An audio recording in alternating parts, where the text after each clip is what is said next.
Bharat Ratna Bodhisattva doctor Babasaheb Ambedkar, आदरणीय भंतेजी, श्रद्धावान बौद्ध उपासक उपासिका, पत्रकार मित्र, आज तक्षशिला बुद्ध विहार सातारा परिसर येथे आज विविध कार्यक्रम संपन्न झालेले आहेत। त्याच्यामध्ये पहिला कार्यक्रम होता भिक्षूची चारिका।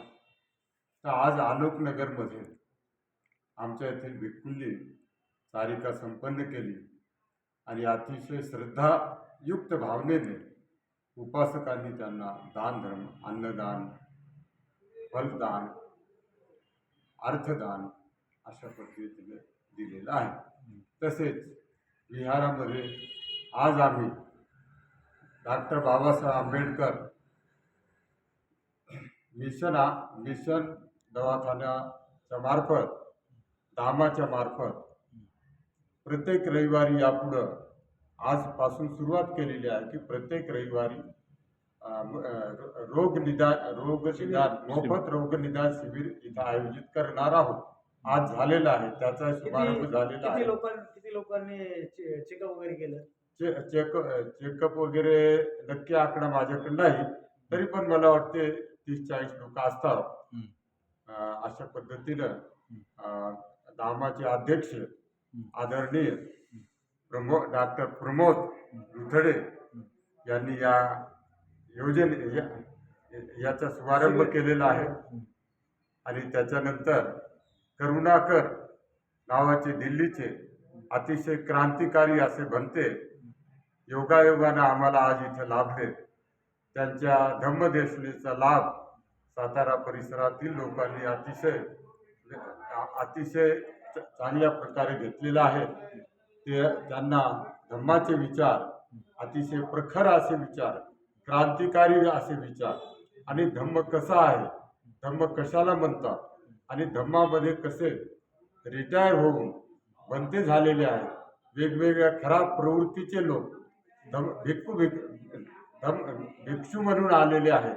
आणि त्याचा अतिशय यथोचित त्यांच्या अनुभवाच्या माध्यमातून भंडाफोड केलेला आहे।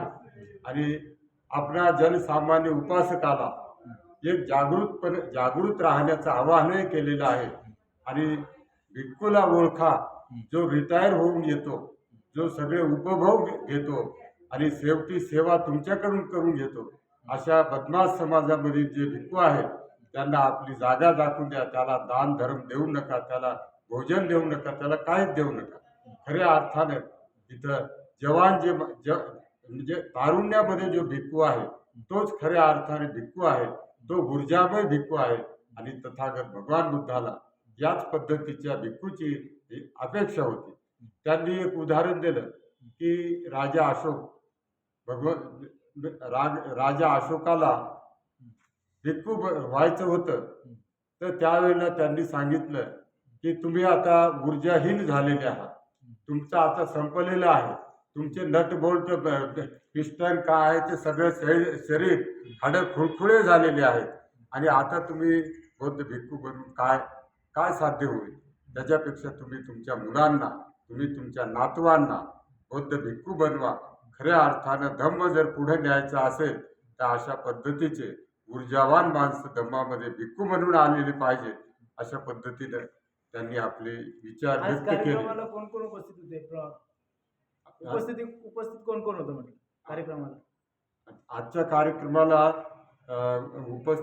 विशेष उपस्थिती इथं जर मला सांगायची असेल तर करुणाकर नावाचे भंते दिल्लीवरून आलेले होते, हे विशेष उपस्थिती आहेत। तसेच आमच्या मोफत आरोग्य शिबिराचं उद्घाटन आदरणीय डॉक्टर प्रमोद दुथडे यांनी केले, तेही आमच्यासाठी प्रमुख आहेत। तसेच त्यांची टीम आहे, आदरणीय अंकुश सर आहेत। अशा पद्धतीनं आपण पत्रकार बंधू आहात, आपण इथं उपस्थित राहायला आम्हाला उत्साहित केलं। आणि आम्हाला भंते करुणाकर यांचं यूट्यूबवर आपल्या मार्फत आम्हाला जनमानसाला भाषण, त्यांचे विचार ऐकायला मिळतील, हे आमच्यासाठी विशेष आहे। आपलं नाव? माझं नाव भगवान राऊत, तक्षशिला बुद्धविहार सातारा परिसर येथील मी अध्यक्ष आहे।